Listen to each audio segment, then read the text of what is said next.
talking a little bit about digital exhibits and our approach to digital research and upcoming projects as well at Science Museum Group.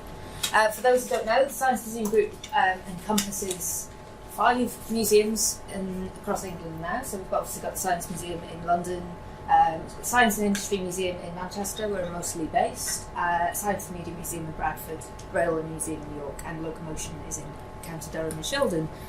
And the Science Museum in particular has quite a long history of interactives and digital. Our first children gallery started in the 1930s. We tend to be quite forward in terms of what tech we use and what interfaces we use and things like that. But my department in particular, I work for the Audience Research Department. We were set up about 30 years ago, based in London, and then our remit is expanded to cover all of the museums in the group about 3 or 4 years ago. And our role's kind of twofold. Firstly, we research how audiences engage with our collection. We sit within the learning department. We're really looking at that learning experience, whether that's through exhibitions, learning programmes, website offers, that sort of thing. We look at evaluation, research studies, keeping up to date with best practice and knowledge. And then secondly, research for just research's sake is not very useful. So our second part of our job is arguably more important, which is advocating for our audiences based on that best practice of research and the delivery of museum offers. So we tend to sit independent to other teams. We'll sometimes be integrated within a project team, but slightly independent to be a bit more objective. I used to be in the exhibition delivery phase, and I know that when the budgets and timelines start getting points, you start getting into blinkered mode, and often things tend to start getting forgotten about. So we sit in and just try and remind people who we're making it for. I joined SMG as a senior audience researcher about 3-4 years ago, just as we were expanding, and I look after the research around digital interpretation and interactivity. So today I'm just going to talk a bit about some of the findings from recently completed literature review of our research, and also looking forwards to some of our more immersive tech projects. So typically, the vast majority of our projects follow this relatively simplistic research process. We start with some front end, and that's understanding audience expectations, understanding their preconceptions, their understanding of a subject. This then goes into kind of formative testing, so there's a lot where we're starting to test things out, prototyping exhibits. There should really be another circle here because that's quite an iterative process. Then, obviously, once it's finished, then we'll evaluate whether the thing was successful to begin with. And these all should be feeding into each other. The prototyping process in particular is something that we have spent a lot of time on. So the vast majority of our exhibits, especially those which are a bit more expensive, tend to go through multiple prototyping phases. These can be quite rough and ready with paper kind of wire frames to begin with. We'll then sort of scale this up a little bit more, and especially when we're starting to use more innovative technology. So this is an exhibit that's using camera and Microsoft Connect to kind of overlay some glasses that we scanned from our collection, some historic sunglasses, so you can try and wear some historic sunglasses. This is a transparent screen. It was one of this quite early on in that kind of tech, to try and overlay kind of stories amongst some of our objects. Science and tech objects aren't exactly kind of designed for their aesthetics a lot of the time, so we do have a bit of a kind of a challenge in trying to make quite everyday objects kind of meaningful and especially to our visitors. And we tend to kind of scale up a bit more, so we've got kind of games with multi-screens, and even with our mechanical things. So if you've gone to our Wonderlab gallery, you know there's a big step-on orrery. That was one of our first prototypes, kind of a smaller scale version. So once firstly understand what people get from the kind of movements of the Earth and the Moon and the Sun, to get that understanding before we scaled that up. So the majority of the data from this review that we conducted has come from those prototyping reports. And obviously our formative evaluation really focuses on three main issues, which is sort of usability, so can they use it in the first place, motivation, are visitors motivated to go through the experience, and then comprehension, whether they're taking what we're intending from it. And our testing involves kind of inviting groups of visitors to try out a prototype exhibit under supervision of a researcher. We observe them go through it, we don't step in as much as possible, and then we kind of interview them afterwards about what they thought. That's the typical process.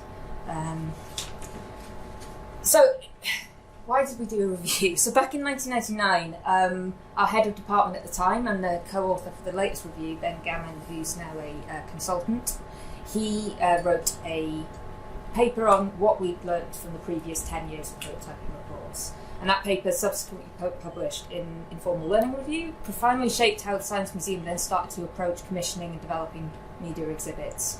Because one of the main findings from that original report was that seemingly trivial design choices and changes can have quite actually far-reaching, unanticipated impacts on the quality of the visitor experience.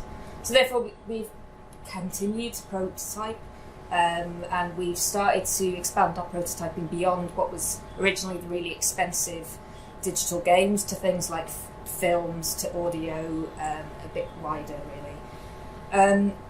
And our review focused on primarily three questions, which is what the potential barriers to visitors using, enjoying and learning from digital exhibits, what the common characteristics of digital exhibits which are appealing and accessible and achieve learning outcomes, and what the pros and cons of different exhibit interfaces.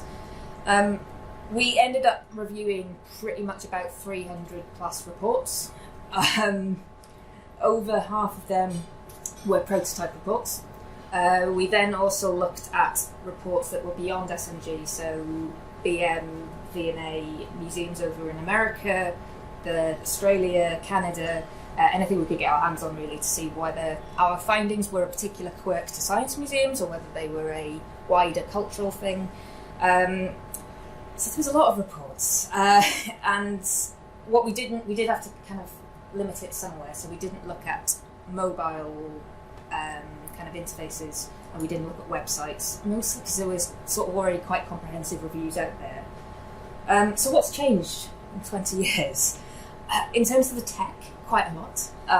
Touchscreens are noticeably quite more reliable now and are able to do a wider range of gestures in terms of pinch to zoom, rotate, although we're still finding about 50-50 about whether visitors are firstly do a gesture or whether they want to press a button. It's still about 50-50.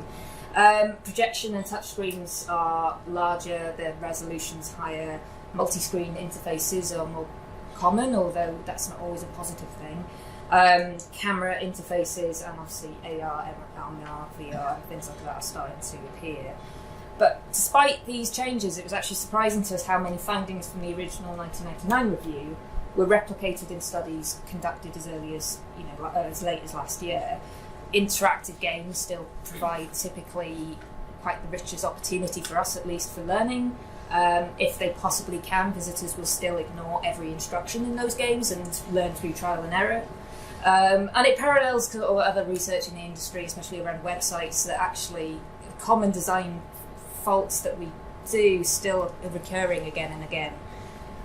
But what the larger remit of this review did allow for was a kind of greater understanding of how the context of the museum influences visitor behaviour and learning through digital media.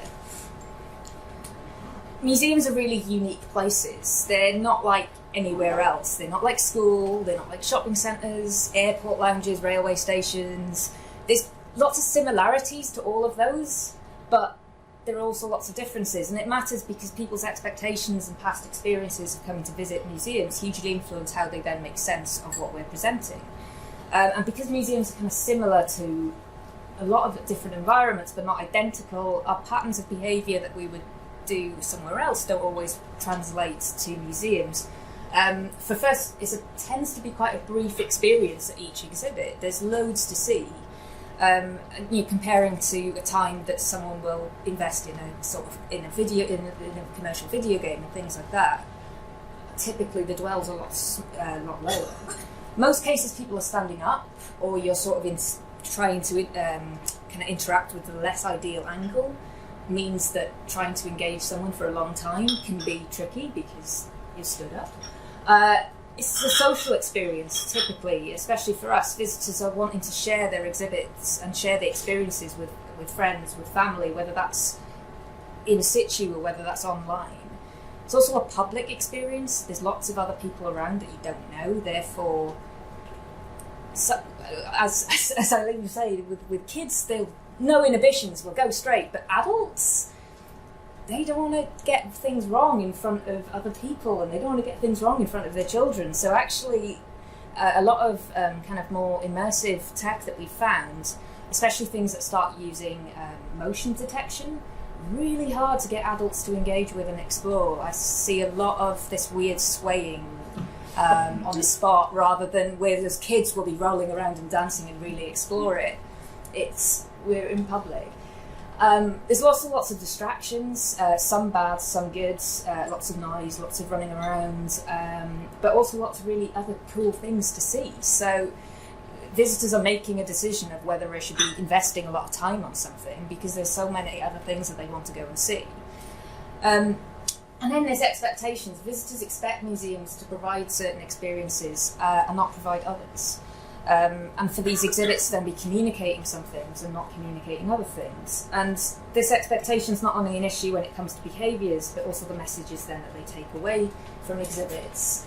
For us, we have an expectation that we will communicate, especially for our medical exhibits. We have an expectation from visitors that we will be communicating health advice. Not to smoke, do exercise, that sort of thing. And sometimes that, even if that exhibit's got nothing to do with that, that's the message, because that's the expectation. And we've got to be careful that we're not kind of overemphasising and kind of directing people to that misconception a lot of the time. We've had ones where we've had camera exhibits where people have assumed it's about surveillance because it's a camera looking at face recognition, whilst actually it was about big data and how your face can be used as data in a wider sense. In conclusion, though, we need to be very cautious about making assumptions about what visitors will do, especially if we're basing those assumptions on behaviours in different settings. It's really important to really look at, okay, when we put this in a museum context, how does it work in that setting, and how does it fit in a wider visitor journey? One of the main questions I had when I was doing this review, mostly from other kind of frequently encountered claim, is that visitors no longer want digital exhibits. I heard it quite a lot in the learning community, so I'm just going to address that right now. In the research reviews from the 4 largest museums consisting SMG, as well as V&A, the BM, Museums of Archaeology, Medical History, Military History, Transport History, they've all refuted these claims. We've seen no drop-off over the last 20 years in expectation and want and use of digital exhibits. All of these studies have shown a strong demand for and the use of digital media amongst visitors, both amongst adults and children. The Science Museum digital exhibits are consistently shown to be the most heavily used elements of an exhibition, typically engaging 60, sometimes 90% of the visitors in a specific gallery. Likewise, the inclusion of digital labels and films and interactives at V&A have been shown to be immensely popular. They also have a holding power that other forms of interpretation don't always have. So dwell time at individual digital exhibits typically range from about 1 to 7 minutes, depending on the type of exhibit. Interactives tend to have a higher dwell than others, and that's, I know, doesn't always sound that long, but when we're thinking in a wider context, a lot of our free galleries, we're typically looking at an average dwell of the whole space of about 20 minutes, so a 3 minute on a game is actually quite a lot in proportion. Digital labels typically have quite a smaller dwell time. We've found about 1.5 to 3 minutes amongst adults, and then lower for children. Dwell times for film-based exhibits vary widely depending on whether there's seating provided, usually, but also where it comes in the visitor journey. So especially in temporary exhibitions, we find that films in the middle and the end of an exhibition have a higher dwell than films at the start. There's an expectation of, I just want to get in, whereas towards the end of the exhibition, kind of more contemplative, and if there's seats, even better. So, yeah, just providing a digital alternative, though, isn't enough. just putting a screen in for a screen's sake is not going to guarantee a success. The context of the digital intervention and the mental models that people and expectations of visitors are bringing with them, and these contexts create significant differences in the success rate of the learning experience. So user mental models are the ways visitors perceive that an exhibit works, what information they're getting from the kind of interface controls, how it responds and why it responds the way it does, and to some extent its purpose. And now it doesn't matter if the user's mental model exactly matches how the exhibit operates, but what does matter is that the visitor can make useful predictions based on their mental model. So if I do X, it should do Y. Oh, I did A, so I shouldn't do B. For example, it's perfectly safe to drive a car believing that it's powered by a hamster and a wheel. That's not going to that's not going to kind of affect your ability to drive. That's a fine mental model. The problem arises is when the mental models lead you to make unhelpful predictions. So if you then went to the petrol station and filled it with seeds instead of petrol, that's where your mental model has kind of got a bit astray. And we need to be careful that we're not leading people into making these kind of unhelpful predictions.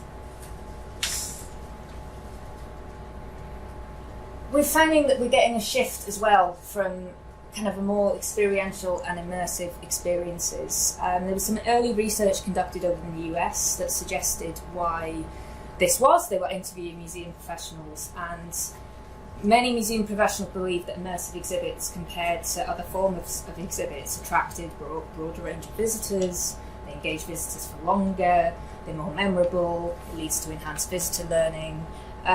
But with all new tech and approaches, there's limited actual research to draw from, so we are starting to build upon research in this. In recent years we've begun to explore. We've explored Tim Peake's return to Earth from the International Space Station in Sawyer's Descent in VR. We've also have a VR where you can explore the complex mathematics behind the design of the Handley Page aircraft, which is the centrepiece of our mathematics gallery. We did a little bit of research last summer about the VR Tim Peake in particular, because we also have the actual object. So which offers the best learning experience, right? And it's not a question of either or. They both offer different things. So there's nothing kind of seeing the actual objects and looking at the burn marks from the re-entry into space. That's telling a really powerful story. But the VR, you get to experience what that descent was like and how that felt. And we found that people who had done the VR then came to the object itself with a better sense of appreciation of that journey. They felt more part of the story itself compared to seeing the object in isolation. We've also had some visitors who say that to them, our digital labels with our 3D scans of objects where you can explore and rotate and zoom in feel more real to them because they get to touch the object, even digitally, compared to an object that is in a case that they can only look at. So they do different things, and I think we need to think about what is it that we're trying to achieve. If that experience of going and that feeling part of the story of going down from space, the VR offers quite a lot for this. But we don't think that is better than having the actual object itself. And the two VR pieces today that we've produced have been quite linear. The experience sort of unfolds, you can look around, but typically you're a passive kind of participant in this experience. So we're lucky to be part of a consortium that is currently looking at a more kind of interactive experience. The project seeks to address questions about what museums might look like in the future, how mixed reality tech, amongst others, will shape how and the way audiences consume culture. And its aim is to reimagine the future of museums through storytelling and cutting-edge tech. It's a 2-year development project. It was funded by Innovate UK, part of the UK Research and Innovation, as part of the wider Audience of the Future initiative. It's cross-sector collaboration, so it's us and the Science and the Natural History Museum will be hosting 2 different experiences. Ours on the subject of robots and robotics, natural history museums on dinosaurs, of course. Factory 42 are the creative and the content project leads, whereas and then Almeida Theatre are providing the creative lead. We also have other partners, Exeter University, Sky, Magic Leap and Into. And the project's meant to look at, it's an R&D project, looking at audience experience, different business models, implementation of tech. We're learning quite a lot. So we started by looking into that word immersion and that expectation of what an immersive experience means, and whether that then changes when you put it from a commercial sector in a shopping centre to a museum. We got people to do lots of various participants' kind of mood boards that they came as a pre-task. And we held lots of focus groups off-site and neutral locations before we really told them where it was. And quite a few things came out as really important to them. So authenticity came out as a real strong kind of USP. There's a lot of commercial experiences out there now, and this market is starting to get more saturated. Museums are seen as places where they trust, we still have trust that we will provide authentic experiences. So even if they don't know, they don't see the science behind the experience, they trust that the Science Museum will have that scientific underpinning amongst our experience, and that adds a bit of a USP compared to, say, commercial experiences. And even we also interviewed and did some research amongst non-museum goers, young adults who go to immersive experiences but really don't go to museums. They haven't gone to museums since they were small. Their opinions of museums tend to be, oh, they're boring, it's just passive, it's school-like, that sort of thing. And even they kind of came around going, no, actually, if you can convince me that this isn't going to be for children and for me and isn't going to be edutainment, which I hate, but that word is a kind of there was a skepticism there. They were like, even then, no, we can see no, this can be different. Multi-sensory came out as really important. So being able to feel as well as see and hear, smell, that sort of thing. For us, and the reasons for coming to a museum to do these sorts of experiences, there was a real kind of focus on that word reality when it comes to mixed reality or virtual reality.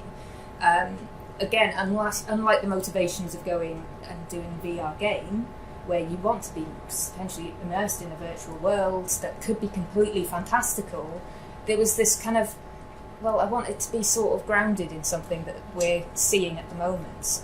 So whether that's in real issues or grounded in seeing the real world around them. Also this interactivity and agency. They want to have a bit of a say, and that doesn't necessarily mean that they've got to push a load of buttons, the kind of sensitive to kind of fake interactivity, but the sense that the world is responding to them, that it's unique, that when they're walking past something, that there's eyes and portraits following you. No matter what you do, that subtle kind of, the world is living and is responding to me in this world right now. It's also, as I say, it tends to be social, and this project in particular should offer quite a lot of exploration in that, because we found that with VR in particular we have issues around that socialness, people wanting to share. We tend to be in a kind of, parents can't necessarily see what their kids are doing and looking at, and we often get kind of lots of, I want to see what they're doing, and whereas this project is going to be using Magic Leap tech, so it's mixed reality. The difference between mixed reality and augmented reality, slightly nuanced, but essentially you still have a headset that you can see through it. You can see the real world, and unlike augmented reality that is about kind of overlaying digital kind of information onto something, mixed reality, the digital and physical feel more intertwined. It's kind of a bit nuanced, but the digital and the physical interact with each other. It's a bit harder to distinguish. But ultimately you can see through and see everyone else. So we hopefully both of these projects will be opening at both of our museums, Science Museum and Natural History Museum, in the summer. We'll be doing a lot of research on how audiences go through this. The use of actors in the experience is something that we're exploring as well. We're also doing a bit of a smaller taster session experience that we're going to tour around shopping centres as well, to see also how that then differs compared to a main museum experience. If you want to know a bit more about this project, we do have a project website, futureaudiences.org. But just to finish, I just want to say that technology is developing at quite a relentless rate. People are becoming more and more familiar, and with the conventions of smartphone gesture, that sort of thing. Virtual reality, augmented reality are becoming more commonplace, both inside and outside museums. And the way that people interact with digital tech in their everyday world is changing. And the extent of which that this will change museum visitors' expectations and patterns of behaviour is going to be unclear. But it's critical that we don't forget that digital engagement is ultimately still about people and what mental models they bring with them, and their behaviours and their expectations. We can always get focused on the tech solutions, but we need to remember how people are coming towards these tech solutions and what they're bringing with them. And over the next 10 years, we'll continue to conduct prototype research and evaluation. The value of that approach has been proven to us many, many times. However, our ambitions for the next decade go far beyond this. We hope to additionally address further research into the impact of digital on different audiences. We also do audience segmentation, slightly tweaked MHM version that also addresses kind of perception of science, but essentially it's the same. But again, it's really helpful in terms of understanding different audiences' likes and wants and expectations. So we'll see whether digital is providing different experiences for these audiences, and we're doing much more research in our more immersive tech. I've really only had time to go through the tip of the iceberg of what the research review covers. There's lots of little details, and I'm more than happy to answer questions now or later about it. So thank you very much.